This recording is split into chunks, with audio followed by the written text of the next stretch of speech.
আসসালামু আলাইকুম। আশা করি তোমরা সবাই ভালো আছো। আমিও তোমাদের রহমতে আলহামদুলিল্লাহ অনেক ভালো আছি। তো আমরা যেরকম কথা দিয়েছিলাম প্রতি সোমবার দুপুর ৩টার সময় আমাদের ইউটিউব চ্যানেলে তোমাদের জন্য একটি ফ্রি সাধারণ জ্ঞান ক্লাসের ব্যবস্থা করব। তো সেই কথা রাখার জন্যই আজকে আমাদের দ্বিতীয় ক্লাস। আজকে ক্লাস নাম্বার হচ্ছে ক্লাস 2।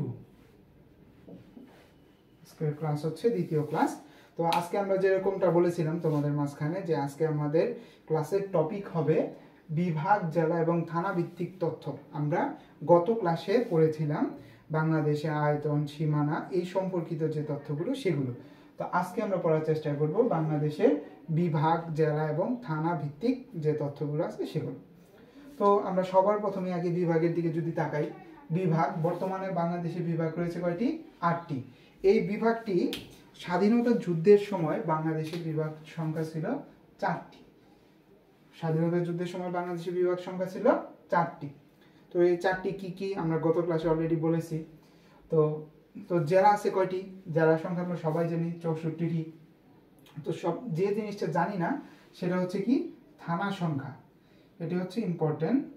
625টি থানা বাংলাদেশে রয়েছে। থানা কি সেটা তো আমরা সবাই বুঝি। আর তো এখন আমাদের জেলা কতগুলো আছে, থানা কতগুলো আছে, বিভাগ কতগুলো আছে এগুলো তো জানলাম, কিন্তু এর ভেতরের কিছু অংশ আমাদের পড়া খুবই জরুরি।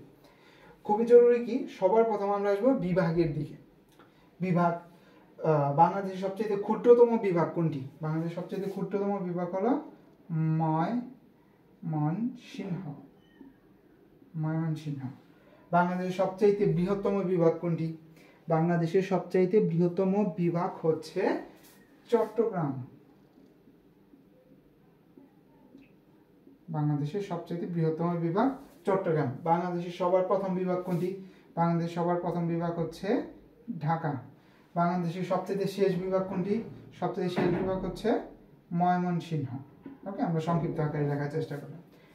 আচ্ছা, তারপরে কি আসে? জনসংখ্যার দিক থেকে বৃহত্তম, অর্থাৎ কোন বিভাগের জনসংখ্যা সবচেয়ে বেশি। এই জিনিসটা আসলে বলার প্রয়োজনই পড়ে না।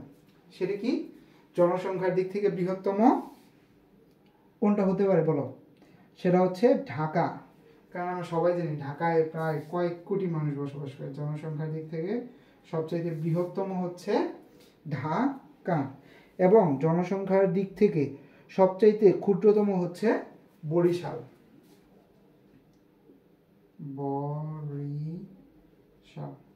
অর্থাৎ বরিশালের জনসংখ্যা সবচাইতে কম এবং ঢাকার জনসংখ্যা সবচাইতে বেশি।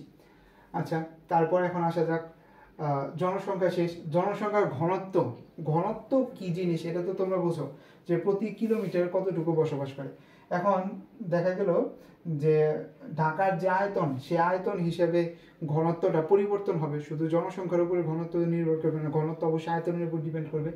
যদিও এই ক্ষেত্রে বিভাগের ক্ষেত্রে জনসংখ্যা আর জনসংখ্যার ঘনত্ব সমান। ঢাকায় জনসংখ্যাও বেশি, ঢাকার জনসংখ্যার ঘনত্ব বেশি। আচ্ছা, ক্লাসটা মুছে দেই।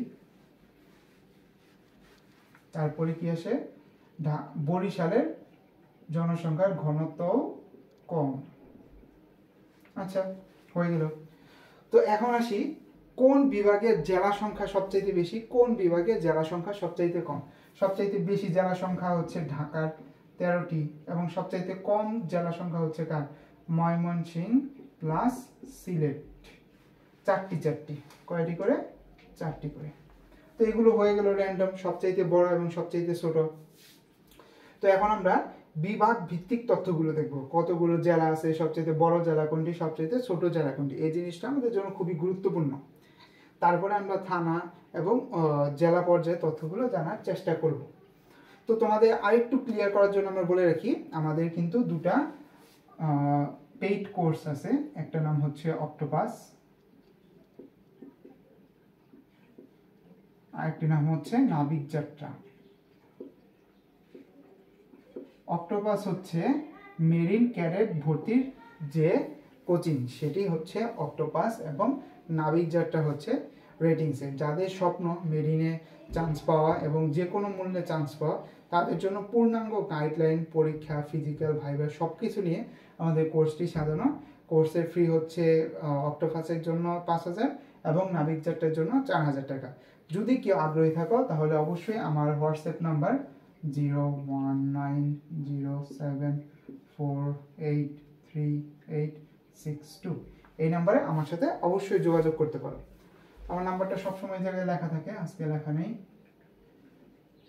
74838662 ঠিক আছে, লেখাটা একটু খারাপ হলো, তারপরে আপাতত দেখতে পারবে।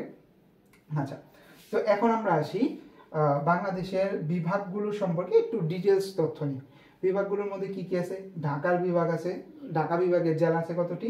13টি। অর্থাৎ বাংলাদেশের সবচেয়ে বেশি জেলা রয়েছে কোন বিভাগে? ঢাকা বিভাগে 13টি। সবচেয়ে বৃহত্তম হচ্ছে টাঙ্গাইল, সবচেয়ে ক্ষুদ্রতম জেলা হচ্ছে নারায়ণগঞ্জ। ঢাকা বিভাগের ভিতরে সবচাইতে বৃহত্তম জেলা হচ্ছে টাঙ্গাইল এবং সবচাইতে ক্ষুদ্রতম জেলা হচ্ছে নারায়ণগঞ্জ।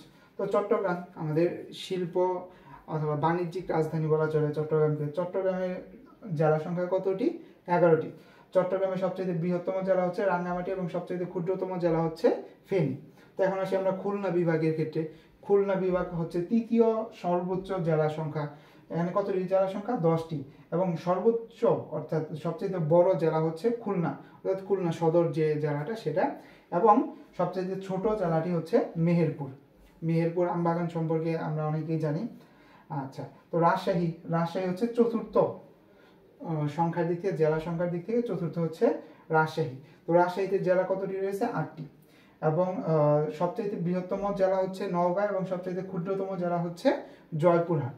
এখন আসি আমরা রংপুর বিভাগে। রংপুর বিভাগেও ঠিক সেম 8টি জেলা রয়েছে এবং সেই জেলার ভিতরে দিনাজপুর হচ্ছে সবচেয়ে বড় জেলা এবং লালমনিরহাট হচ্ছে সবচেয়ে ছোট জেলা। তো এখন আসি আমরা বরিশাল। বরিশালের সবচাইতে বড় জেলা হচ্ছে ভোলা এবং সবচাইতে ছোট জেলা হচ্ছে ঝালকাঠি এবং এখানে জেলা সংখ্যা হচ্ছে 6টি। তারপরে আসি সিলেট এবং ময়মনসিংহ। সিলেট এবং ময়মনসিংহ সবচাইতে কম জেলা, অর্থাৎ চারটি জেলা নিয়ে। সিলেটের 4টি জেলার ভিতরে সবচাইতে বড় হচ্ছে সুনামগঞ্জ এবং সবচাইতে ছোট হচ্ছে হবিগঞ্জ। তারপরে ময়মনসিংহের সবচাইতে বড় জেলা হচ্ছে ময়মনসিংহ এবং সবচাইতে ছোট জেলা হচ্ছে শেরপুর। তো আমরা মোটামুটিভাবে জেলা সম্পর্কিত যে তথ্যগুলো আমরা, জেলা সম্পর্কিত না মানে বিভাগ সম্পর্কিত যে তথ্যগুলো এগুলো আমরা জেনে নিলাম। তো এখন আমরা একটু জেলা সম্পর্কিত তথ্যগুলো জানার চেষ্টা করব। ঠিক আছে, তো সবাই আমার সাথেই থাকো। আমরা একটু চেঞ্জ করেই এখানেই শুরু করব, তাহলে আমাদের আর এত বেশি করতে হবে না।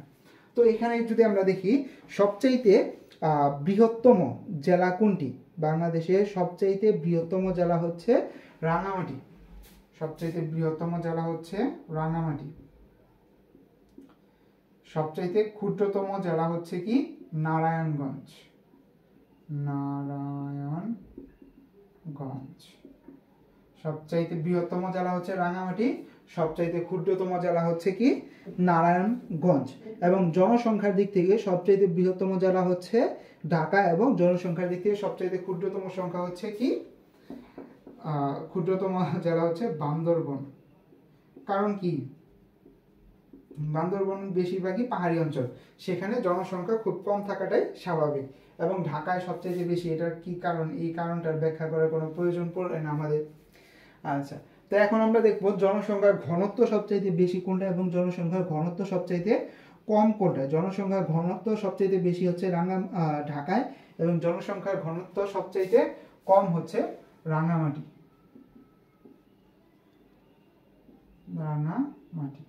কারণ কি? রাঙ্গামাটিও পাহাড়ি অঞ্চল, কিন্তু রাঙ্গামাটির আয়তন অনেক বড়, সেজন্য বান্দরবনের জনসংখ্যা কম কিন্তু রাঙ্গামাটির জনসংখ্যার ঘনত্ব কম, কারণ রাঙ্গামাটির আয়তনটা অনেক বেশি। আচ্ছা, তো এখন আমরা মোটামুটি জেলা সম্পর্কে একটু ধারণা পেয়ে গেছি। তো এখন আমরা কি করব? এখন আমরা যাব উপজেলা সম্পর্কে। উপজেলা সম্পর্কে আমাদের এই জনসংখ্যার ঘনত্ব এই জিনিসটা প্রয়োজন পড়বে না। আমাদের সবচাইতে বৃহত্তম কোনটা এবং সবচাইতে ক্ষুদ্রতম কোনটা এই জিনিসটা জানতে পারলেই হবে। আয়তনে সবচাইতে বৃহত্তম থানা হচ্ছে শ্যামনগর, যা হচ্ছে সাতক্ষীরা। আয়তনে শ্যামনগর,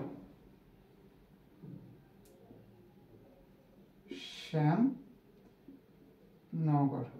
এটি কোথায়? সাতক্ষীরা। সাতক্ষীরা জেলার সবচাইতে বড় যে থানাটি শ্যামনগর, সেই থানাটি হচ্ছে বাংলাদেশের সবচাইতে বৃহত্তম থানা এবং সবচাইতে ক্ষুদ্রতম থানা হচ্ছে ওয়ারী। বাংলাদেশের সবচাইতে ক্ষুদ্রতম থানা হচ্ছে ওয়ারী এবং সেটি কোথায় অবস্থিত? সেটি অবস্থিত ঢাকায়। আশা করি তোমরা আমার পড়াটি বুঝতে পেরেছো এবং এই যে ক্লাসের পিডিএফটা, এই পিডিএফটা আমাদের মেসেঞ্জার গ্রুপে অবশ্যই পেয়ে যাবে। আমি প্রতিদিনের পিডিএফটা প্রতিদিন দেওয়ার চেষ্টা করি, যদি মনে থাকে। তারপরে মাঝে মাঝে ভুলে যাই। যদি তোমাদের কোনো প্রকার প্রশ্ন থাকে আমাকে এই নাম্বারে সরাসরি কল দিতে পারো অথবা সরাসরি হোয়াটসঅ্যাপে মেসেজ দিতে পারো, যে কোনো সময়। আমি যদি ফ্রি থাকি অবশ্যই তোমাদের সাথে কথা বলার চেষ্টা করব এবং মেরিন সম্পর্কে যে কোনো আপডেট পেতে আমাদের ইউটিউব চ্যানেলের সাথে থাকো। তোমাদের ভর্তি পরীক্ষা এবং ভর্তি পরীক্ষার পরবর্তী তোমাদের একাডেমি পর্যন্ত নিয়ে যাওয়ার দায়িত্ব ইনশাল্লাহ আমি নেওয়ার চেষ্টা করব। সবাইকে আবারও ধন্যবাদ। আসসালামু আলাইকুম। সবাই ভালো থাকবে এবং আমার জন্য দোয়া করবে, আমাদের কোচিংয়ের জন্য দোয়া করবে।